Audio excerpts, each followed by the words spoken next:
துளாராசிக்காரர்களுக்கு இந்த 2026வது வருடம் எப்படி இருக்க போகுது அப்படின்னா, சாம்பார் அப்பாயின்மெண்ட் ஆர்டர்ன்ற மாதிரி அல்டிமேட்டா இருக்க போகுது. வேற லெவல் டிரான்ஸ்ஃபர்மேஷன் காத்துட்டு இருக்கு. 4க்கும் 5க்கும் உடையப்பட்ட சனி 6ஆம் இடத்துல இருக்கிறதுன்றதுல ராஜயோகம் தான். வேலையில ஒரு மாற்றம், தொழில ஒரு மாற்றம், உத்தியோகத்துல மாற்றம், உங்களுடைய திறமைக்கும் தகுதிக்கும் இல்லாம போயிட்டு இருக்கேன்றதெல்லாம் போய் நல்ல திறமையான தகுதியான ஒரு வேலை கிடைக்கும். இடம் வாங்கணுன்ற எண்ணம், ஒரு இடம் வாங்குவீங்க, கட்டி முடிக்காத வீட்டை கட்டுவீங்க, தோட்டந்தரோட வீடு வாங்குவீங்க. துலாமுக்கு தொட்டதெல்லாம் தொடங்கக்கூடிய காலகட்டம். வீட்டில் சுபகாரியங்கள் நடக்கும். உலகெங்கும் உள்ள ரெட்ரோ ஆன்மீகம் நேயர்களுக்கு வணக்கம். நான் உங்க வித்யா கார்த்திக். தொடர்ந்து ஒவ்வொரு மாதமும் எனக்கு எப்படிலாம் இருக்குன்ற மாதிரி நிறைய ராசி பலன்கள் பார்த்துக்கிட்டே வரோம். நீங்களும் நிறைய ஆதரவு கொடுத்துட்டே வரீங்க. அதை தொடர்ந்து இந்த வருடம் 2026வது வருடம் பிறக்கவிருக்கக்கூடிய பராபவ வருட தமிழ் புத்தாண்டு ஒவ்வொரு ராசிக்காரர்களுக்கும் எப்படியெல்லாம் இருக்க போகுது, என்னவெல்லாம் பண்ண போகுது, மாச பலனை தாண்டி இந்த வருஷ பலன் ரொம்ப இம்பார்ட்டண்டா, அதுவும் தமிழ் புத்தாண்டு ரொம்ப முக்கியமா அப்படின்னு பார்த்தா 100 விழுக்காடு என்னை பொறுத்த வரைக்கும் ஆமா. நான் ஏற்கனவே சொன்ன மாதிரி ஆங்கில புத்தாண்டு அப்படின்றதெல்லாம் சும்மா. தமிழ் புத்தாண்டு தான் அக்யூரேட்டா என்ன நடக்க போகுது, உலகம் எப்படி இருக்க போகுது, நமக்கு என்ன மாதிரியான வாழ்வியல் இருக்க போகுது. ஏன்னா சூரியனுடைய பயிற்சியை வைத்து தான் நம்ம மாத பலன்கள் கணித்துட்டே வரோம் இல்லையா? அப்ப சூரியனுடைய நகர்வு இந்த 12 மாதங்களுக்கும் 12 இடங்களுக்கு போயிட்டு வர்றது தான் ஒரு புத்தாண்டு முடியக்கூடிய கால அளவு.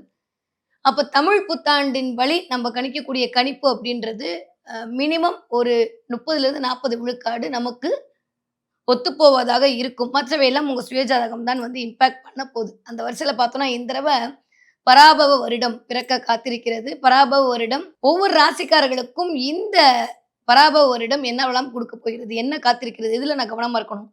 இந்த வருஷமாவது நான் நினைச்சதெல்லாம் வாங்கிடுவேனா, இந்த வருஷம் ஏதாவது ஒரு ஸ்பெஷல் மூமெண்ட் இருக்கா அப்படின்னு பார்த்தோம்னா எஸ், 1 2 அப்படின்ற மாதிரி ஒரு 3 ஸ்பெஷல் மூமெண்ட் இந்த வருடம் உங்களுக்குன்னு காத்துட்டு இருக்கிறது. ஆமா, எப்பயுமே நம்ம எல்லாத்தையும் விட்டுட்டு இந்த சனி பயிற்சி, குரு பயிற்சி, ராகு கேது பயிற்சி இதுகள் வரும்போது மட்டும் ஓரளவுக்கு ரொம்ப ஆர்வத்தோடையும் ரொம்ப ஈகரா நம்ம ராசி பலன் பார்ப்போம். ஏன் அப்படின்னா அதெல்லாம் வருட கிரகங்கள்னு சொல்லக்கூடிய அமைப்பு.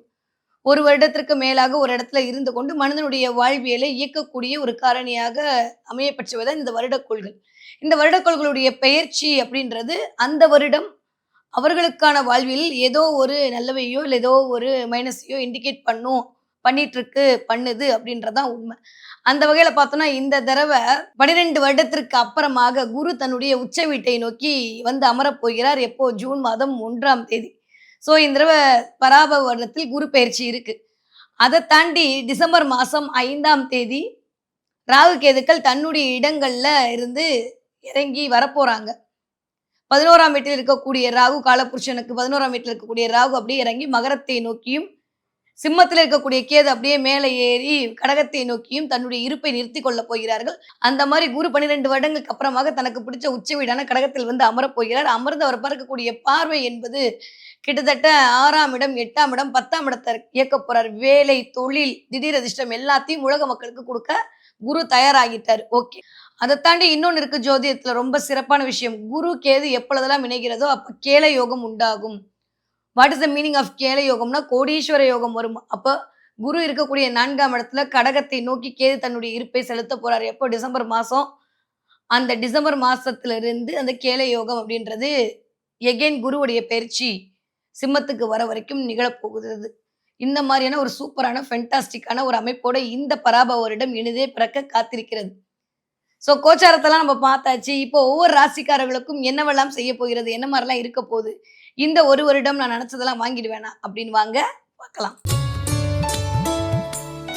தன்னுடைய சுறுசுறுப்பு தனத்தால் அனைவரையும் சொக்க வைக்கும் துளாராசிக்காரர்களுக்கு இந்த 2026வது வருடம் எப்படி இருக்க போகுது அப்படின்னா சாம்பார் அப்பாயின்மெண்ட் ஆர்டர்ன்ற மாதிரி அல்டிமேட்டா இருக்க போகுது. வேற லெவல் டிரான்ஸ்ஃபர்மேஷன் காத்துட்டு இருக்கு. அட போங்க மேடம், எப்போ பார்த்தாலும் இப்படிதான், நிஜமா நம்புங்க. 2006, 7, 8க்கு அப்புறம் இப்பதான் துளாராசிக்காரங்க நல்லாவே இருக்க போறீங்க. 15, 16 வரைக்கும் ஓகேவா இருந்துச்சு. அதுக்கப்புறம் நீங்க பட்ட கஷ்டம் சொல்லி முடியாது. 12, 13 வருஷத்துக்கு அப்புறம் துளாராசிக்காரர்களுக்கு இந்த ஒரு தன்னம்பிக்கை பிறக்க போயிருது. 6ஆம் இடத்துல உட்கார்ந்துருக்க சனி கொஞ்சம் டிலே கொடுத்தாலும் சூப்பரான விஷயத்த உங்களுக்கு கொடுக்க போறாரு. சனி 3, 6, 11ல உட்கார்றது தான் சிறப்பு. அதுவும் துளாராசிக்கு நன்மையை செய்ய கடமைப்பட்டவர் சரி. 5ஆம் வீட்டு அதிபதி வேற அவர். அது என்ன வேணும், அவர் போய் 6ல உட்காந்துருக்காரு.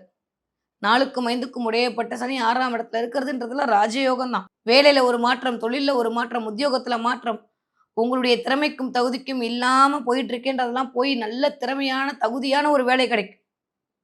20,000 சம்பளம் வாங்கிட்டு இருந்தீங்கன்னா 40,000 வாங்குவீங்க. 40,000 வாங்குனீங்கன்னா 80,000 வாங்குவீங்க துளாராசிக்காரர்கள். திடீர்னு தொழில் முனைவோரா ஆவீங்க. துளாராசிக்கார பெண்களுக்கு வேற லெவல்ல இருக்கு. குரு அமர்ந்து உங்கள பார்த்துட்டு இருக்கிறதுக்கு அப்புறம் 2ஆம் வீட்டுக்கு குருவோட பார்வை. குடும்பத்திற்கு வருமானம் வந்தே தீரும். அதுவும் விருச்சக வீடு வேற. அது செவ்வாய் ஸ்பீடா வரும். கணவன் மூலமா லாபம் கிடைக்கும். மனைவி மூலமா லாபம் கிடைக்கும். பிள்ளைகள் மூலமாக லாபம் கிடைக்கும். துளாராசிக்காரர்களுக்கு இந்த தடவ சிறப்பான எதிர்காலம் காத்திருக்கு. சும்மா நீங்களே அந்த உயிர் மட்டும் மிச்சமா இருக்கு. நான் அப்படி இருக்கேன், இப்படி இருக்கேன் அதெல்லாம் போட்டீங்கன்னா, எனக்கு ஒண்ணுமே இல்ல. என்னதான் என்ன கழுவி ஊத்துனாலும், உங்களுடைய பிறப்பு விதியும், பிறப்பு கர்மாவும் தான் தீர்மானம் செய்யப்படுது. ஜனன காலத்துல நம்ம என்ன வாங்கிட்டு வந்திருக்கோம்னு ஒண்ணு இருக்கு.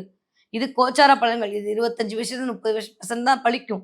ஆனா இதுவே இவ்வளோ நல்லா இருக்கு அப்படின்னா, எவ்வளோ ஜனன கால ஜாதகம் மோசமா இருந்தாலும் துளாராசிக்காரர்களுக்கு இந்த கோச்சாரம் இந்த தடவ கை குடுத்து விடும். கடன் அடையுங்க. முதல் விஷயம். துளாராசிக்காரர்களுக்கு இந்த வருஷம் என்ன மேடம்? கடன் அடையும்.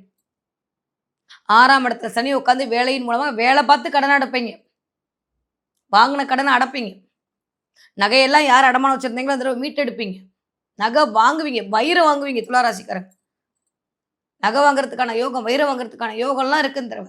நெறைய நட்புகள் கிடைக்கும். நண்பர்கள் கிடைப்பாங்க. 2ஆம் இடம் நெறைய மறைபொருள் ஞானம். அது பார்க்குற பார்வையே வந்து அது காலபுருஷனுக்கு 8ஆம் வீடு வேற. நெறைய மறைபொருள் ரகசியம், மறைபொருள் ஞானம், ஹீலிங் எனர்ஜி ரிசீவ் பண்றது, நெறைய ஆன்மீகத்தோட போறது, ஜோசியம் கத்துக்கிறது, என்னென்னவோ பண்ணுவீங்க இந்த தடவ. பல்தொழில் வித்தகரா மாறுவீங்க துளாராசி.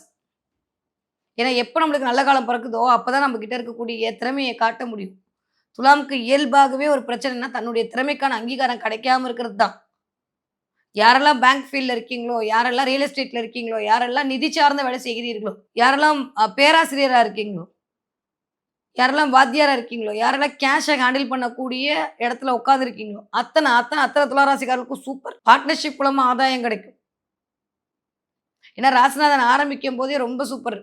ரொம்ப நல்ல இடத்துல உட்கார்ந்திருக்காரு. 5ஆம் இடத்துல ராகு இருக்கிறது ஒரு மாரியான சிந்தனையெல்லாம் பிரம்மாண்டம் செய்ய வைக்கும். பிள்ளைகள் மூலமாக பெருமை கிடைக்கும். பெயர், புகழ், அந்தஸ்து, கௌரவம்லாம் வேற லெவல்ல கிடைக்கும். இடம் வாங்கணுன்ற எண்ணம் வரும். இடம் வாங்குவீங்க. கட்டி முடிக்காத வீட்ட கட்டுவீங்க. தோட்டந்தொரவோட வீடு வாங்குவீங்க. இதுவரைக்கும் உங்களுக்கும் ஸ்பௌஸுக்கும் இருந்த இடைவெளிலாம் குறையும். நான் ஒரு பக்கம், அவங்க ஒரு பக்கம் இருக்கிறதெல்லாம் அமைப்பெல்லாம் மாறும். துலாமுக்கு தொட்டதெல்லாம் தொடங்கக்கூடிய காலகட்டம். வீட்ல சுபகாரியங்கள் நடக்கும். நீங்க இன்வெஸ்ட்மென்ட் பண்ற அளவுக்கு உங்களுடைய பொருளாதாரம் உயரும் இந்த தடவ துலா ராசிக்கு. வேற லெவல்ல இருக்கு. நல்லவையா இருக்கும்போது நல்லது தான்ப்பா இருக்குன்னு சொல்ல முடியும். கெட்டது வரும், உனக்கு கை விழுந்துரும், கால் விழுந்துரும், அடிபட்டுரும்னா சொல்ல முடியும். நல்லா இருக்க போறீங்க. அது என் வாயிலருந்து வரவே வராது. நீங்க என்னதான் எழுதி போட்டாலும் கீழ, என் வாயிலருந்து நீ வந்து உனக்கு இதாயிடும், அதாயிடும்னு நான் சொல்லவே மாட்டேன். வராது.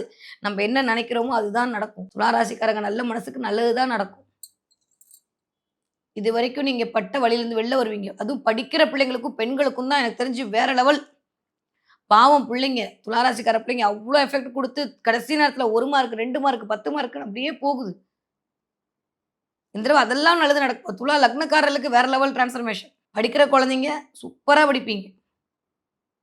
2ஆம் இடத்துக்கு குரு பார்வை இருக்கு. மனது தெளிவாகும்.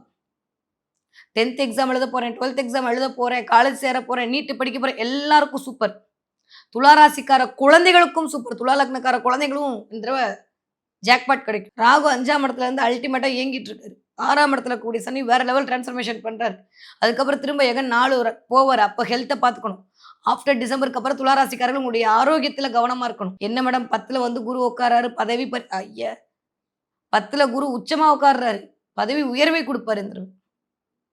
சொந்த தொழிலுக்குள்ள உங்கள தள்ளி விடுவார். 10ல குரு இருக்கிறவங்க இயல்பாவே நட்சத்திரஸ்கோப்ல பார்த்தீங்கன்னா, ஒரு வேலை செய்ய மாட்டாங்க ஒரு இடத்துல உட்காந்து. ஏன்னா 10ஆம் இடம் அப்படின்றதே வந்து தொழில் ஸ்தானம். அதுல குரு உட்காந்து குருனாலே மல்டிபிள். அப்ப மல்டிபிள் வேலைய செய்வாங்க.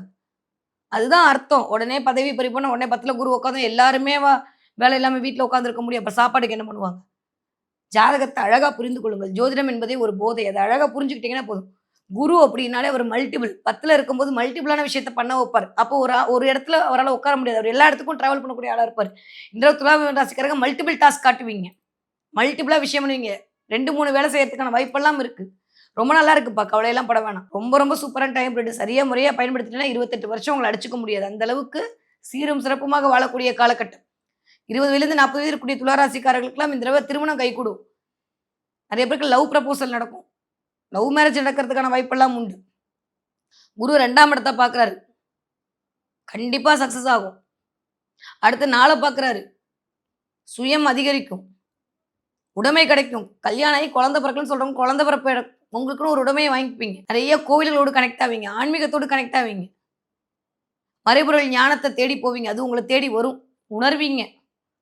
சொல்ல முடியாத சில விஷயத்த உணர மட்டும் தான் முடியும். இன்ட்யூஷன் பவர் வேற லெவல்ல இருக்கும் இந்த தடவ துலா ராசிக்காரர்களுக்கு. நெறைய பெண் தெய்வத்தோட கனெக்ட் ஆவீங்க இந்த தடவ. பெண் தெய்வ வழிபாடு, பெண் தெய்வம் நெறைய பெண் தெய்வம் உங்களை ஆக்குபை பண்ணும். துலா ராசிக்காரர்கள பொறுத்தவரைக்கும் இந்த தடவ தொட்டதெல்லாம் துலங்க போகுது. 40 வயதிலிருந்து 60 இருக்கவங்களுக்கு புதிய தொழில் முனைவோரா ஆவீங்க. உடல் ரீதியா இருந்த பிரச்சனையிலருந்து வெளில வருவீங்க. என்ன இந்த கழிவுகள் போற இடம், அதே மாரி மர்ம உறுப்புகள், பிறப்பு உறுப்புகள்ல கொஞ்சம் கவனமா இருக்கணும். அதுல எதுவும் இன்ஃபெக்ஷன், ஃபங்கஸ்லாம் வராம வந்தது உடனே தயவு செஞ்சு டாக்டர்ட்ட போயிட்டு வந்துருங்க. நுரையீரல் பிரச்சனை வரும்.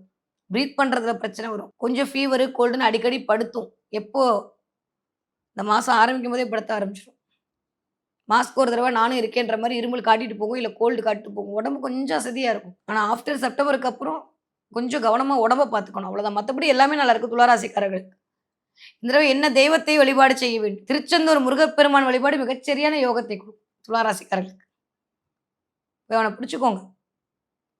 எப்பேர்ப்பட்ட கடனையும், எப்பேர்ப்பட்ட தடையும் எவன்லாம் உங்களுக்கு அத பண்ணான், இத பண்ணான்னு நினைக்கிறீங்க எல்லாம் தவிடுபடியாகும். திருச்செந்தூர் முருகப்பெருமான் வழிபாடு துலா ராசிக்காரர்களுக்கு இந்த தடவ திருப்பங்களை தரக்கூடிய வழிபாடாக இனிதே மலர காத்திருக்கிறது.